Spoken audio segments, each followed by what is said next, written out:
بسم الله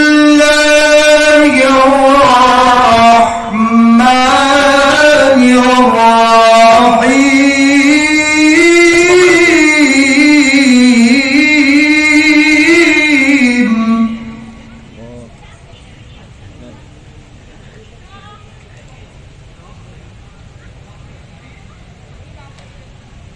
واعبدوا الله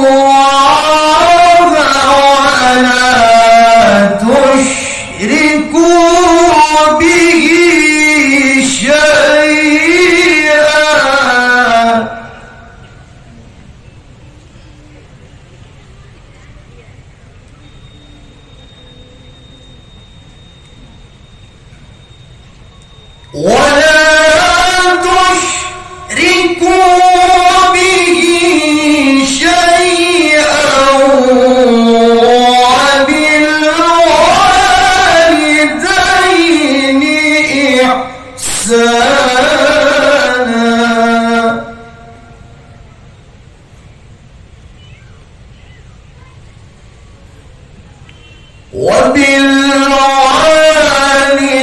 وبالوالدين إحسانا وبذي القربى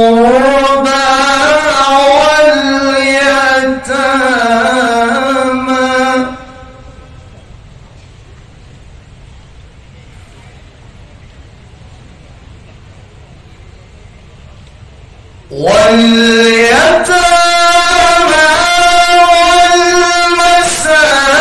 والمساكين والجار ذي القربى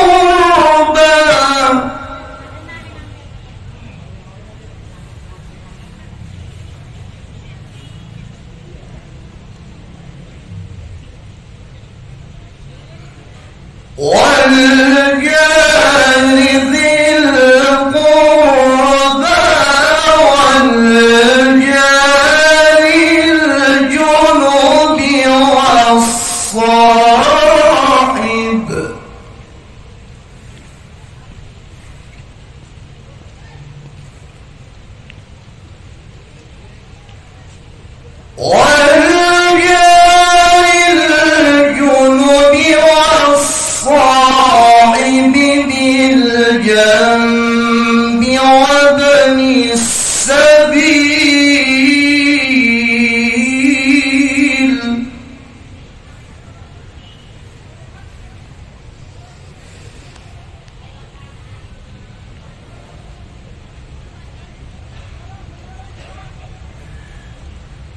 وما ملكت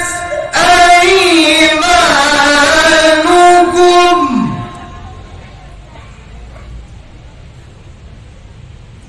إن الله لا يحب من كان مختالا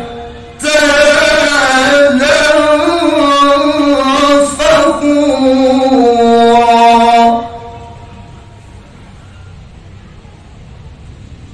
إن الله لا يحب من كان مختالا فخورا صدق الله العظيم.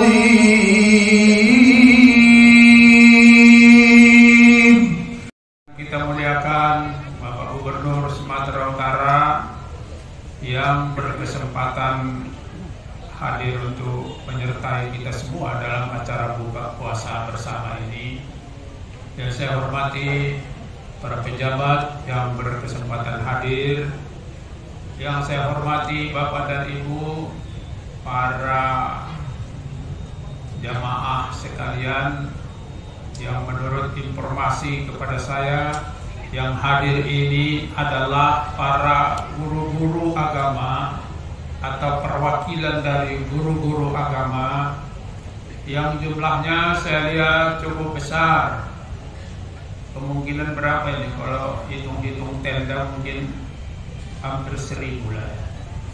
400 di dalam, berarti sekitar 700 yang sudah hadir. Dan dari cara duduknya kelihatan juga memang guru itu beda duduknya dengan orang lain. Guru itu biasanya kalau sudah dia duduk di dalam taklim, tenang dia. Kalaupun ada bergoyang, hanya lehernya aja goyang, badannya nggak ikut. Dan biasanya guru itu kalau ada acara nggak bicara ke samping dia, jadi badannya nggak gini itu guru. Kalau gini pemuda Pancasila itu. Walaupun ada guru yang masuk pemuda Pancasila dan pemuda-pemuda ya. Jadi saya bersyukur ternyata saya tidak tahu siapa yang membisikkan kepada Pak Gubernur. Bapak dan Ibu, dalam sejarah Islam kita tahu bahwa kemajuan dari suatu negara dan kerajaan itu karena para pimpinannya, para rajanya membuat rumahnya jadi tempat ngaji. Itu yang kita kenal dengan Baitul Hikmah, yaitu wisma kearifan.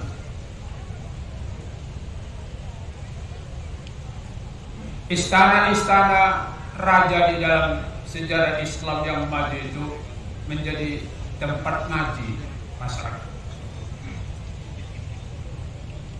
Oleh karenanya saya bahagia, betul-betul bahagia saya, karena di sini dulu seingat saya tempat rusa ini.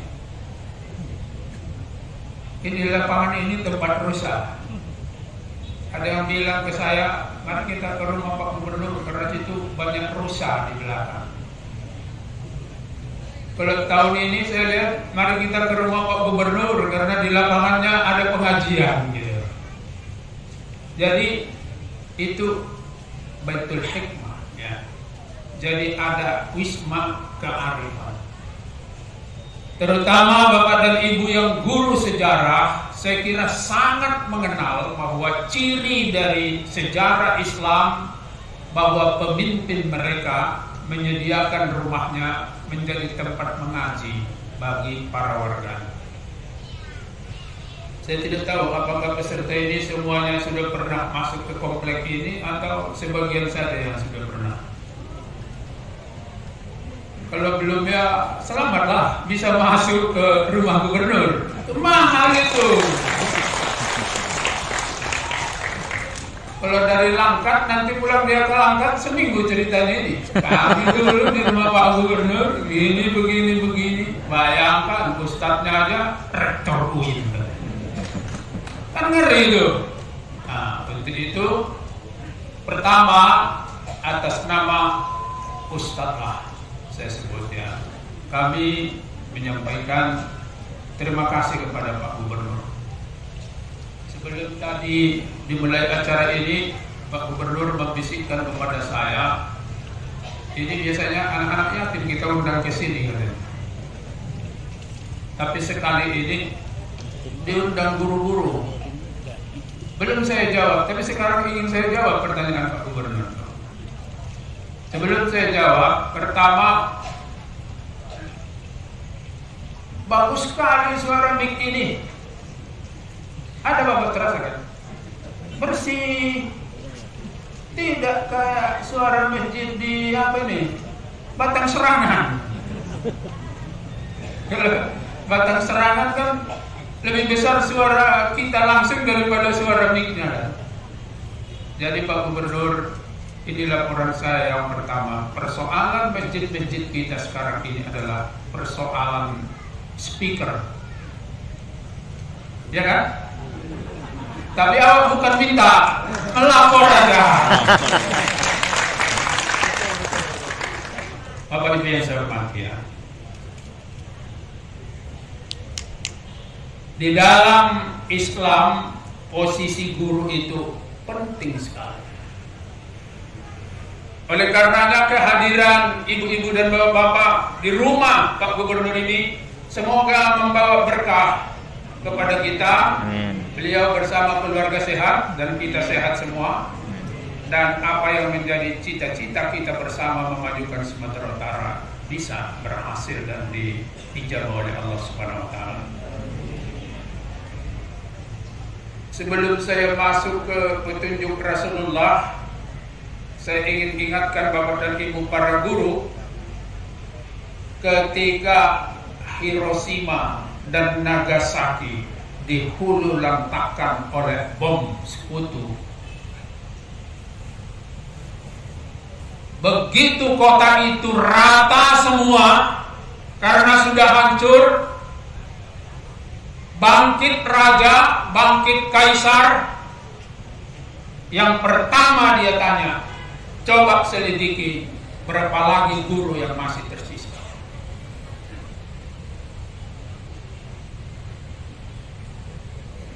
Ini pun karena sudah 2 tahun COVID, karena sudah mulai terkendali, kata Bapak Presiden. Ini juga saya kira laporan ini bahwa inilah guru yang masih tersisa. Gitu kayak gitu.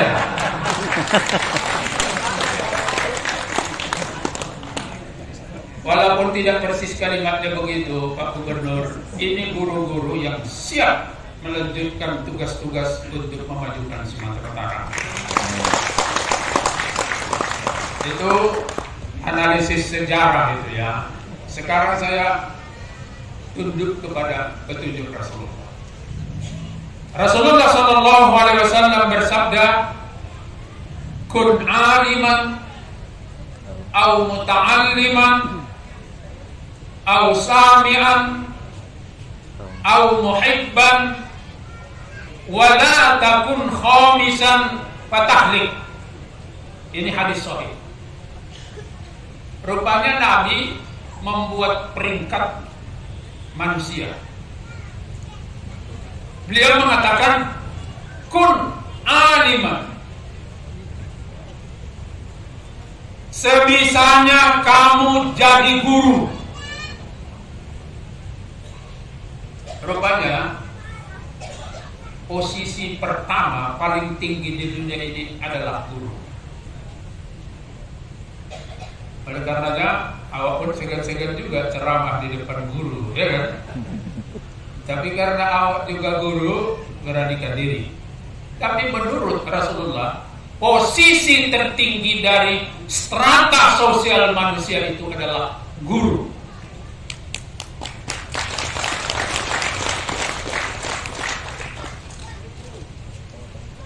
Benar, benar.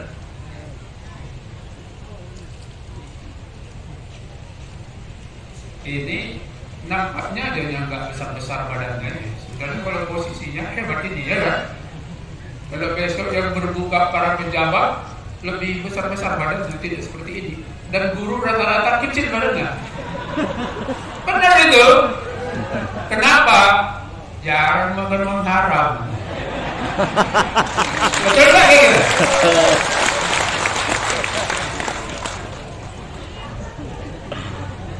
Awak berani karena gubernurnya nggak gemuk, kalau gemuk dia.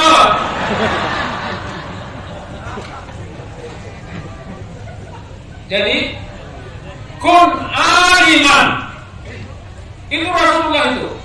Sebisa-bisanya kamu jadi guru kalau bisa.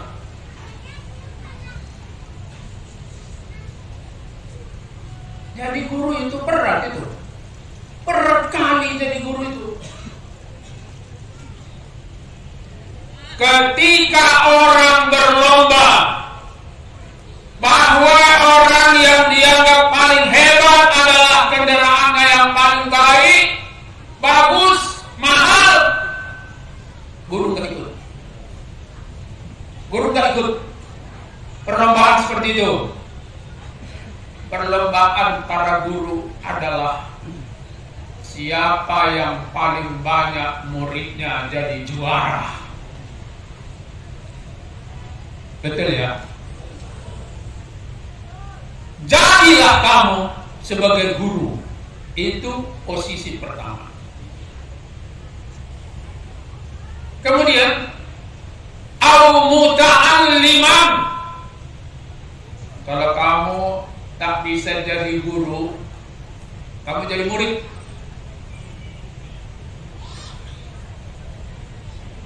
Merinding bulu rumah saya. Adanya beliau di sini, Pak Gubernur. Setiap sambutan pasti nomor 2 atau nomor 1 yang saya hormati guru-guru saya. Mikir-mikir juga masuk nggak rektor yang bilang Pak Gubernur nih. Tapi kalimat itu selalu ada, Pak, yang saya hormati guru-guru saya. Kenapa? Orang paling pintar di dunia yang pernah diteliti adalah Ali bin Abi Thalib. Bukan Einstein ya, tapi Ali bin Abi Thalib, sahabat Rasulullah yang keempat.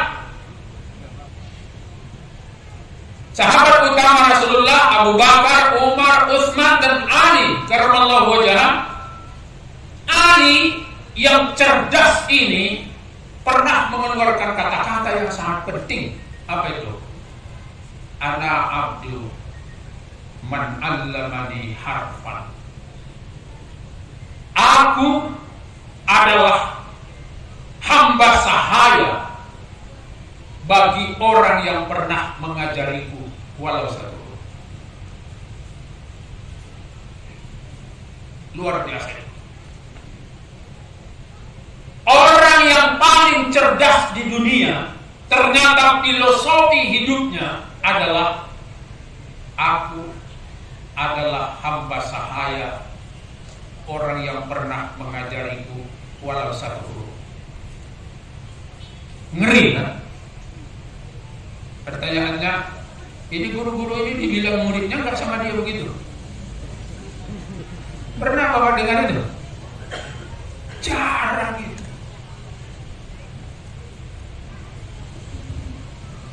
Jadi guru, kalau tak bisa jadi guru, jadi murid. Kalau tak bisa jadi murid, kun aliman au muta'alliman au sami'an. Sami'an ini apa kira-kira? Pendengar itu kira-kira inilah ya, netizen bahasa kita sekarang, ya kan? Banyak dia belajar kepada guru-guru melalui Facebook, email, apalagi mendengar ceramah seperti ini di masjid maupun di mana saja. Kalau tak bisa jadi guru, jadi murid. Kalau tak bisa jadi murid, jadi pendengar. 3. Kalau tak bisa jadi pendengar, tinggal satu lagi. Apa itu? Al-muhibban. Muhibban itu apa kira-kira terjemahannya itu? Simpatisan. Orang yang cinta pada pendidikan.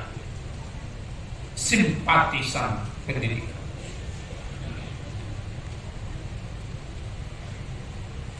Bapak dan Ibu sekalian,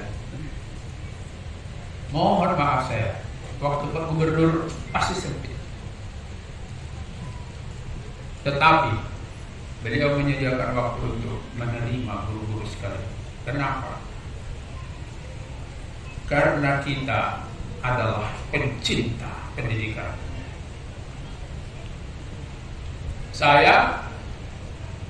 Boleh saya sampaikan rahasia ya? Boleh nggak? Boleh, Ustaz.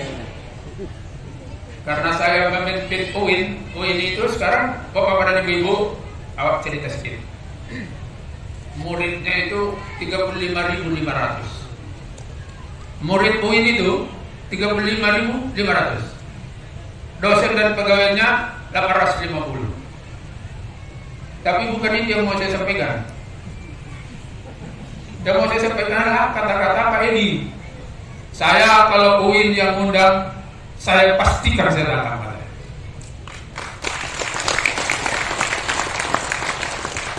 Kenapa? Cinta pada pendidikan. Tapi jangan semua guru-guru ini mengundang Pak Edi besok ke sekolahnya. Payah menjadwalkan itu, ya kan? Jadi ini gurunya datang. Jadi al-muhibban apa? Bapak Ibu yang saya hormati, eksekusi dari Rasul ini menarik. Apa kata beliau? Wala takun khamisan fatahlik. Apa itu?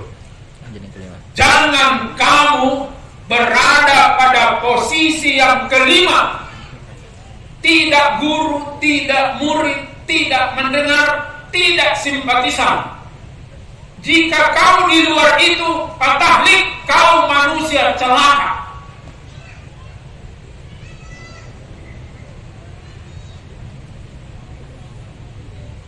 Bapak dan Ibu yang saya hormati, oleh karenanya, coba dengarkan petunjuk Rasulullah ini. Saya berkali-kali saya meneteskan air mata membaca hadis Rasul ini. Kalau yang sudah hafal, diam-diam aja. Kalau yang belum hafal, nanti kita belajar supaya kita hafal. Hadisnya begini. Pernah Nabi angkat tangan, beliau mengatakan, Allahummarham khulafai. Bahasa Medannya itu, ya Allah, sayangilah khalifah saya. Begitu doa Rasul itu. Heran sahabat ini, kok lain doanya Rasul sekali ini? Qila, ya Rasulullah, man khulafa'uk? Sahabat itu beradu bertanya, wahai Rasul, siapa rupanya khalifah-khalifahmu? Bapak Ibu sekalian, jawab Rasulullah ini, coba dengar. Alladzina ya'tuna min ba'di wa yuraddiduna ahadisi wa sunnati wa yu'allimuna an-nas min ba'di. Kata Rasul menjawab pertanyaan, siapa khalifahmu wahai Rasul? Rasul menjawab, khalifah-khalifahku adalah orang yang datang sesudahku. Mereka terus mengulang-ulang mempelajari hadis dan sunnahku. Kemudian mereka mengajari dan menuntun manusia dengan sunnah dan hadis.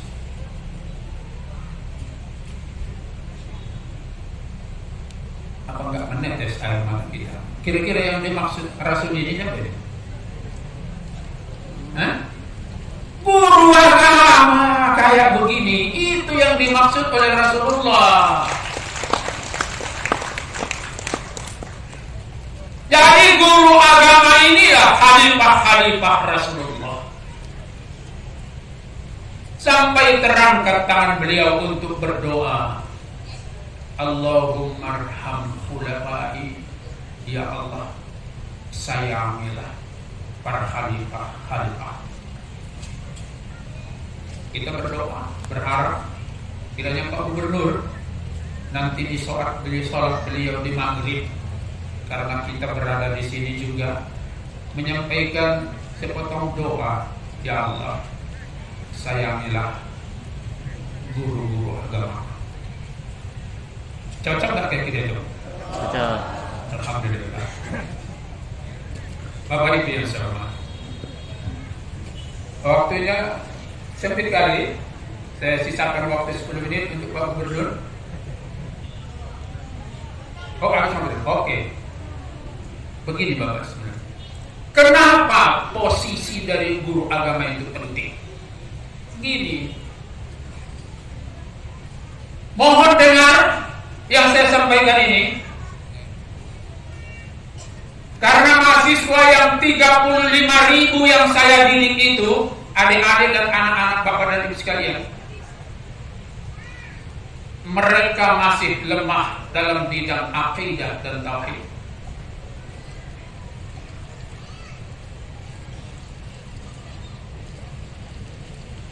Dan yang bisa memperkuat akidah dan tauhid kaum milenial, anak-anak itu adalah guru.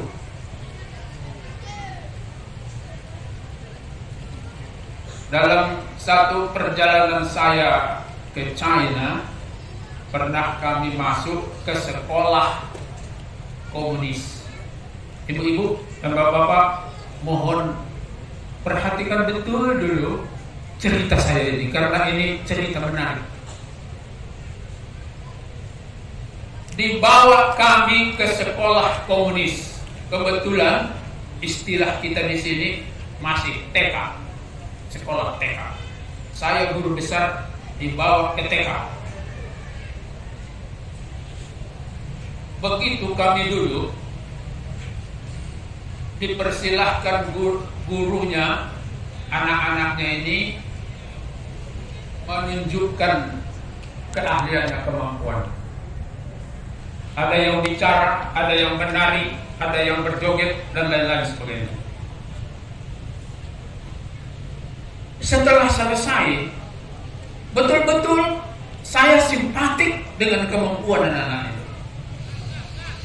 Biasanya simpatik kita dibuktikan dengan masuk tangan kita ke kantong, mau ambil uang, mau memberi sumbangan.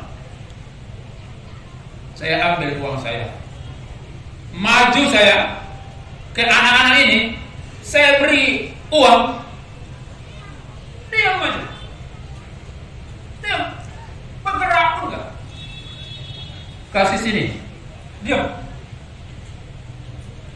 Kasih sini, bergerak pun enggak. Sampai 5 saya kasih uang itu, 1 pun tidak ada yang bergerak. Nggak ada yang mau nerima uang ini. Udah. Tengok guru itu ke belakang. Kok gini? Bu, tahu apa yang dilakukan ibu itu? Gini aja dia. Gitu. Dia goyangkan kepalanya gini. Kasih. Kelima-limanya nerima.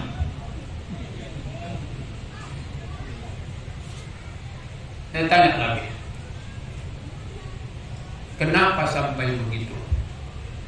Wahai guru, di situ dia sampaikan, kami komunis ini Pak, dia bilang, serahkan anakmu kepada kami 9 tahun aja. Sesudah lepas kami 9 tahun, bawa kemana kau suka, pendidikan apa kau suka, pasti dia tidak akan tinggalkan pendidikan komunis yang kami berikan.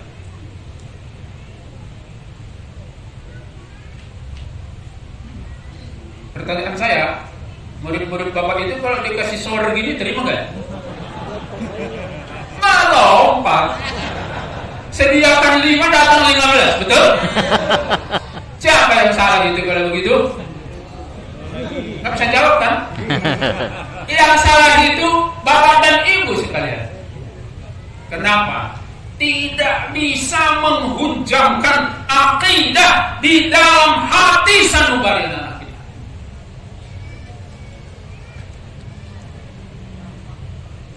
Bapak Ibu, padahal jadi Islam pertama akidah ini. Kalau ini belum beres, semua tidak beres. Matematik tidak beres, sejarah tidak beres, budaya tidak beres, teknologi tidak beres. Kalau tidak beres akidah, tauhid. Hitung-hitung kalau kita pelajari sejarah, mengapa Nabi 13 tahun di Makkah, urusannya soal akidah ini ada. Urusannya akidah ini, tauhid ini harus betul-betul kuat. Sebab kalau nggak kuat ini, nanti keluar dari sekolah ini dibawa kemana-mana, terompang ambing anak-anak. Betul nggak kira-kira? Betul.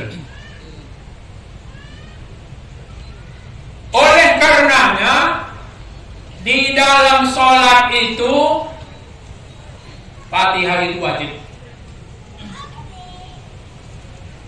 Semua kata-kata di Fatihah itu menerjemahkan kehidupan kita. Kalau boleh disebut, apa itu Fatihah? Fatihah itu kan Ummul Quran. Nanti lain pembahasannya. Tapi dalam konteks ini ingin saya katakan, Fatihah itu adalah uraian tentang hidupmu. Fatihah itu. Alhamdulillahirabbil alamin. Kalau betul kau manusia, puji Tuhanmu atas pemberiannya sama kamu. Kapan rupanya kau bermimpi bisa duduk di depan rumah gubernur? Enggak pernah mimpi. Sekarang jadi. Oleh karenanya puji Tuhan. Harus kau puji Tuhan. Kalau lihat keadaan orang tuamu, gak mungkin kau jadi guru. Benar gak? Tiba-tiba kau jadi guru. Puji Tuhanmu. Oleh karenanya Fatihah itu setelah basmalah Alhamdulillahirabbil alamin. Yang kedua, Ar-Rahmanir Rahim. Akui semua ini karena cinta dan kasih sayang Tuhan. Kalau bukan karena itu, belum tentu terjadi semua ini. Maliki Yaumiddin. Ada pengertian terjemah yang salah. Kita diajari begitu. Apa itu? Maliki Yaumiddin artinya apa? Hari pembalasan. Masih hari pembalasan. Raja. Hari pembalasan. Hari kemudian. Saya pun tak tahu kapan dulu terjemahannya begitu. Padahal kalau kata-kata itu diterjemahkan, Raja pada hari agama. Maliki Yaumuddin, Raja agama, hari agama. Apa itu hari agama? Semua hidupmu harus tunduk pada agama, karena yang merajai hidupmu itu adalah Tuhan yang memimpin kehidupan dunia dan akhirat, dan semua hidup itu adalah agama. Tapi nggak apa-apa lah, karena kita diajarkan begitu, udah Malik Yaumiddin, Raja pada hari kemudian. Tapi artinya itu Raja pada hari keagamaan, sekarang, dulu, dan nanti yang akan datang. Allah lah penguasanya. Jadi ini adalah struktur. Saya takut kali terlalu akademik ya, saya turunkan dulu bahasanya. Ini sebenarnya adalah bermula dari pengakuan kita terhadap Tuhan, bahwa hidup kita ini nggak ada apa-apanya bila dibanding dengan Tuhan. Dan Tuhan Allah Subhanahu Wa Taala yang mengendalikan semua ini. Udah bilang baru masuk ke kalimat yang sangat substantif. Substantif itu apa sih? Kalimat inti hakikatnya apa itu? Iyyaka na'budu wa iyyaka nasta'in. Apa itu? Pengakuan lahir dan batin atas hubungan antara dirinya dengan Tuhan yang menciptakannya. Iyyaka, bukan iyyaka ya ilahi. Bahasa Arabnya gini, untukmu lah wahai Allah. Kalau iyyaka ya ilahi, ya kan? Tapi ini enggak, iyyaka, untukmu aku menyembah, untukmu. Jadi langsung apa yang menyembah? Ruh di sini wahai Allah, kini ingin berkomunikasi denganmu. Kalau jasad ini nggak begitu penting ya. Yang terpenting adalah ruh di sini. Iyyaka, kepadamu menyembah wahai Allah. Wa iyyaka nasta'in. Gini, iyyaka nasta'in ini, Bapak dan Ibu sekalian, ini prinsip hidup kembali. Jika engkau betul-betul hakul yakin, percaya kepada Allah, maka kalimat berikutnya, wa iyyaka nasta'in, ya Allah, kepadamu kami mohon pertolongan. Bapak Ibu para guru, prinsip ini agak kacau ini di kalangan murid-murid kita. Di kalangan murid kita, bahkan gurunya, manajemen keyakinan ini nggak berjalan. Dia menyembah Tuhan, tapi minta tolong sama yang lain. Betul? Hah? Betul loh itu. Saya betul-betul ya. Ini Bapak dan Ibu, boleh nanti dibicarakan dengan orang tua. Rata-rata orang yang tamat sekolah itu minta supaya diurus orang tuanya kerjanya, betul nggak? Padahal orang tuanya itu sekolahnya SD, sekolahnya SMP, madrasah. Tetapi madrasah, tamatan madrasah ini diminta mengurus sekolah pekerjaan anaknya. Kenapa? Tidak tumbuh suatu keyakinan yang hakul yakin bahwa hanya kepada Allah kita minta tolong. Percaya nggak Bapak dan Ibu sekalian? Kebanyakan masyarakat kita ini cara minta tolongnya kepada manusia lain. Percaya nggak? Percaya, memang keadaannya begitu. Oleh karenanya, salah satu tugas kita sekarang ini adalah bagaimana kita mengembalikan nilai-nilai akidah dan tauhid di tingkat TK, SD, SMP, SMA. Pengembangannya nanti sama saya di perguruan tinggi. Tanggung jawab kita sekarang adalah membuat masalah ini tertib. Bapak Ibu sekalian, terakhir. Semua rukun Islam itu di ujungnya disebut tertib. Rukun sholat, rukun wudhu, rukun haji, syarat sholat, syarat wudhu, syarat haji, itu di ujungnya pasti disebut tertib. Awalnya niat, ujungnya tertib. Langsung aja ngasih. Akan menjaga juga. Kelemahan kita sekarang dalam 2 hari ini, niat tak lurus, tidak tertib. Percaya nggak? Saya pernah datang ke satu daerah, duduk-duduk di kantin, kebetulan kantin sekolah. Ada guru-guru di situ.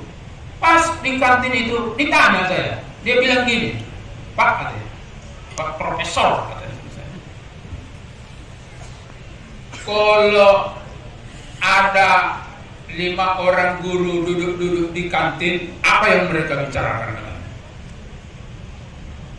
Mereka ada pertanyaan dia, pusing saya. Bagaimana menjawab pertanyaan ini? Gak bisa saya jawab. Tolong dibantu.